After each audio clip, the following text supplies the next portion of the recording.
सांसद सभ्य श्री जसवंतसिंह भाभोर, मारा साथी धारासभ्य श्री महेन्द्रभाई भाभोर, दाहोद जिला भाजप प्रमुख श्री स्नेहलभाई धरिया, दाहोद जिला भाजप प्रभारी श्री राजेन्द्रभाई पटेल, जिल्लाना महामंत्री श्री बाबुसिंह चौहान, मुकेश कुमार लबाना, श्री अभिषेकभाई मेड़ा, मोटी खरज जिला पंचायतना सभ्य श्रीमती रिंकूबेन राकेशभाई भाभोर, मोटी खरज ग्राम पंचायतना सरपंच श्रीमती जानीबेन रमेशभाई भाभोर, कलेक्टर श्री श्री सुरभि गौतम, जिला विकास अधिकारी श्री स्मिता लोढ़ा, प्रोजेक्ट एडमिनिस्ट्रेटर श्री प्रतीक जैन, आमंत्रित सर्वे महानुभाव वाला भूलकाओ, प्रेस मीडिया मित्रों, સૌને મારા નમસ્કાર। આપણને સૌને હું અહીંયાથી જોતો હતો અને તમને ત્યાં આગાડી પણ જે દીકરીઓ બોલતી હતી તો આપણને ત્યાં જ્યાં બેઠા હોય ત્યાં આગાડી આપણા દિલને છૂઈ જાય, દિલને લાગે કે ભાઈ ના ખરેખર આનંદ થાય આપણને કે ના દીકરીઓ ખૂબ સારું બોલે છે। एक आत्मविश्वास भरेलू एमनु व्यक्तित्व, दीकरो ने दीकरी बन्ने सारू बोले। बाकी तो अहींया बैठेला कोईने भी माइक आपो ने तो जे बहार जेने कहेवाय के बहु बोलतो होय पण अहींया माइक आपीए ने तो बे लाइन ना बोली सके।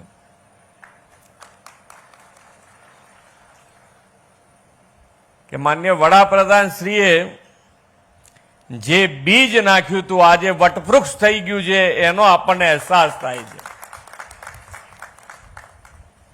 બાકી આ વિસ્તાર અને આદિવાસી પટ્ટો આખો નિરીક્ષર તરીકે અને એની અંદર એક કલંક મિટાવવા માટેનું અભિયાન ચાલુ કર્યું અને આજે અહીંયા બેઠેલા ઘણાય એમના દીકરા દીકરી એન્જિનિયર થયા હશે, ગ્રેજ્યુએટ ભણ્યા હશે, ડોક્ટર થયા હશે અને મારી પાસે જાણકારી છે ત્યાં સુધી પાયલટ પણ બન્યા છે। એટલે ખૂબ સારું, જેને કહેવાય કે વર્ષોની ભૂખ શિક્ષણ માટેની એ આજે પૂરી થતા આપણે જોઈ રહ્યા છે। તમે અહીંયા જોતા હશો તો શાળા અને શાળાની વ્યવસ્થા खूब सारी थई छे। मारी पासे ज्यां सुधी माहिती छे त्यां सुधी स्मार्ट क्लासरूम छे, कॉम्प्यूटर लैब छे, 30 कॉम्प्यूटर साथे इंटरनेटनी सुविधा छे, सायन्स लैब छे। एटले छोकराओने भणवा माटे एमनी धगस होय ए दरेक कार्य ए करी सके अने दुनियामां क्यांय पाछो ना पड़े, देश અને દુનિયામાં ક્યાંય પાછળ ના પડે એવી રીતે તૈયાર થઈ શકે એના માટેનું આયોજન આજે અહીંયા દરેકે દરેક સ્કૂલમાં સરકાર તરફથી થયું છે। હવે સરકાર અને વાલી આ બંનેની ભૂમિકા શું છે તો કે ભાઈ સરકાર તરીકે વ્યવસ્થા આપવાની જવાબદારી જે છે અમે નિભાવીએ, પણ વાલી તરીકે આજે અહીંયા આગળ ત્રણેક છોકરા આવ્યા કે જેણે અધવચ્ચેથી એનું શિક્ષણ છોડી દીધું હતું। એ દીકરાઓ દીકરીઓને લાવીને ફરીથી પાછા સ્કૂલમાં લાયા છે। આ સરકારે શોધી કાઢ્યા છે, સરકાર તરફથી મહેનત કરવામાં આવી છે કે ભાઈ કોણે કોણે અધવચ્ચેથી શિક્ષણ છોડી દીધું, એના ઘરે જઈને એની ઘરની મુશ્કેલી પણ સરકાર સમજી છે અને એની અંદર પણ એને મદદરૂપ થઈ અને છોકરા દીકરા દીકરી ભણે એના માટેનો ખૂબ સારો પ્રયાસ આ વખતે થયો છે। એટલે વાલી તરીકે મારી આપ સૌને વિનંતી છે કે આપણે ભણ્યા કે ન ભણ્યા પણ આપણા દીકરા દીકરી ભણે એના માટેની જવાબદારી આપણે નિભાવવી પડશે। આપણને જે મુશ્કેલી પડે છે એ ભવિષ્યમાં આપણી પેઢીને આવતી પેઢીને ન પડે એની જવાબદારી આપણી છે।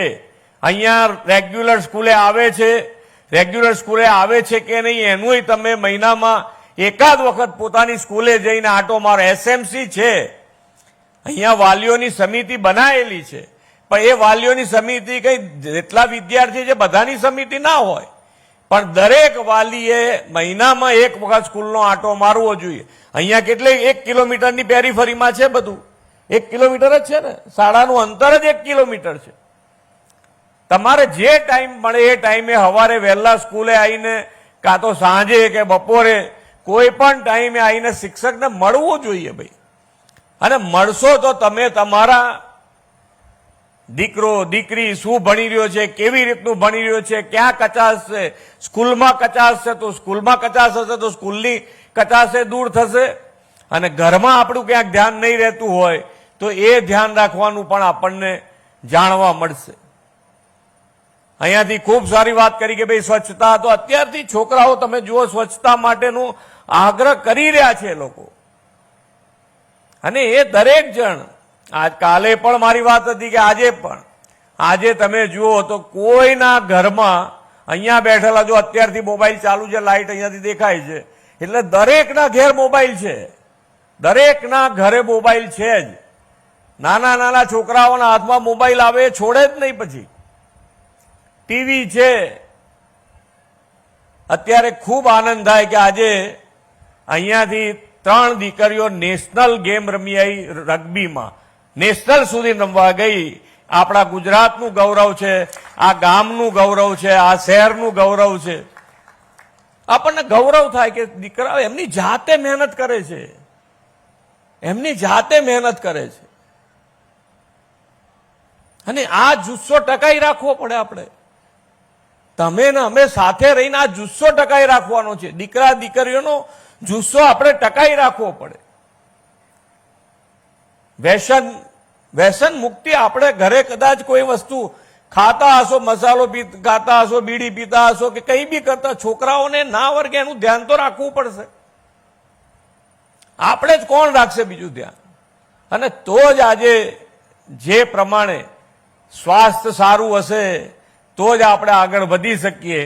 અને એ જ આપણો સંકલ્પ હોવો જોઈએ કે આપણા દીકરા દીકરી રેગ્યુલર સ્કૂલે જાય, ભણી ગણીને આગળ વધે.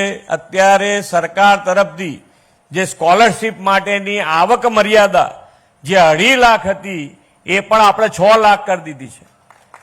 એટલે 6 લાખ સુધીની આવક ધરાવતા હોય તોય તમને સ્કોલરશીપ મળે એવું આયોજન. સરકાર તમારી સાથે ખભે ખભો મિલાઈને આગળ વધવા તૈયાર છે. તમારી ને અમારી બેયના કદમ એક સાથે એક દિશામાં આગળ વધે તો તમે જુઓ જે પ્રમાણે અત્યારે હું જોઈ રહ્યો છું કે તમારા ત્યાં દીકરાઓ ભણે છે, એટલા જ ફોર્સથી કાં તો એટલા જ જનૂનથી દીકરીઓ ખૂબ સારી રીતે આગળ વધી રહી છે. તમને પોતાને પણ ખ્યાલ આવતો હશે. એમનો જુસ્સો જુઓ, એમની વાત કરવાની ઢબ જુઓ, બધી જ રીતે દીકરીઓ ખૂબ સારી રીતે આગળ વધી રહી છે.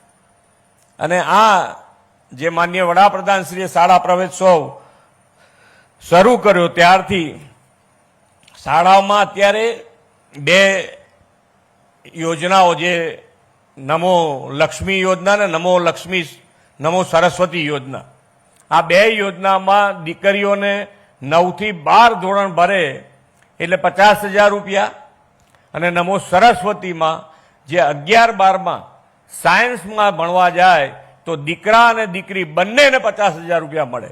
એટલે દીકરીઓને તો 75,000 રૂપિયા મળે 11-12 પૂરું કરે સાયન્સ તો. એટલે ખૂબ સારી રીતે તમને કોઈ તકલીફ ના પડે એ રીતે સરકાર તમારી સાથે આગળ વધી છે. અને આ બધાનો જ લાભ લઈ અને આપણા દીકરા દીકરી ભણે એ પ્રમાણેનું આયોજન કરીએ, એનું પૂરતું ધ્યાન રાખીએ. અને જેટલે અત્યારે શિક્ષકો પણ જાગૃત છે, વાલીઓ પણ જાગૃત થતા ગયા છે, વાલીઓ પણ પૂરતું ધ્યાન રાખે છે. જે પણ ગામમાં તમારે કંઈ પણ જોઈતું હોય તો ગામમાં પણ અત્યારે પીવાના પાણીની વ્યવસ્થા, આરોગ્ય કેન્દ્ર, આંગણવાડી, બધી જ વ્યવસ્થા અત્યારે ગ્રામ્ય સ્તર લેવલે પણ છે, અહીંયા આગળ છે. એટલે તમારે ફક્ત ને ફક્ત ધ્યાન રાખશો તો હજુ આગળ જે માન્ય વડાપ્રધાનશ્રીનો સંકલ્પ છે વિકસિત ભારતનો, અને વિકસિત ભારત ક્યારે થશે? કોઈ એક સિટી ડેવલપ થઈ જશે કે કોઈ મેઇન 4 સિટી આગળ આવી જશે એવું નથી. માન્ય વડાપ્રધાનશ્રીએ હર હંમેશ સરકારી યોજનાઓમાં જો પાયામાં કોઈ રાખ્યું હોય તો એ નાનો માણસ, છેવાડાના માણસને અને ધ્યાનમાં રાખી અને બધી જ સરકારી યોજના બનાવી છે. આજે તમને મફતમાં ગેસ સિલિન્ડર હોય તો એ ગેસ સિલિન્ડર મળે, પાણીની વ્યવસ્થા ઘેર બેઠા મળે, તમારે કોઈ પણ આરોગ્ય સેવા હોય તો એ પણ ફ્રીમાં મળી શકે. આ બધી જ યોજનાઓ નાના માણસો અને આ બધી જ યોજનાઓનો લાભ લઈ અને આમ નાનો માણસ, છેવાડાનો માણસ મુખ્ય પ્રવાહમાં કેવી રીતે આવે એના માટેનો પ્રયત્ન થાય છે. અને એ પ્રયત્ન આપણે સૌએ એની અંદર સાથ અને સહકાર આપી અને આગળ વધીશું તો જે વિકસિત ભારતનો સંકલ્પ છે તો વિકસિત ભારત માટે, વિકસિત ગુજરાત અને વિકસિત ગુજરાત માટે આપણે સૌ સાથે મળીને આગળ વધીએ એ જ અભ્યર્થના સાથે વિરમું છું. ભારત માતા કી જય, વંદે માતરમ, જય જય ગરવી ગુજરાત. આપના પ્રેરણાદાયી, ઉર્જાવાન અને માર્ગદર્શક શબ્દો બદલ ખૂબ ખૂબ આભાર. માનનીય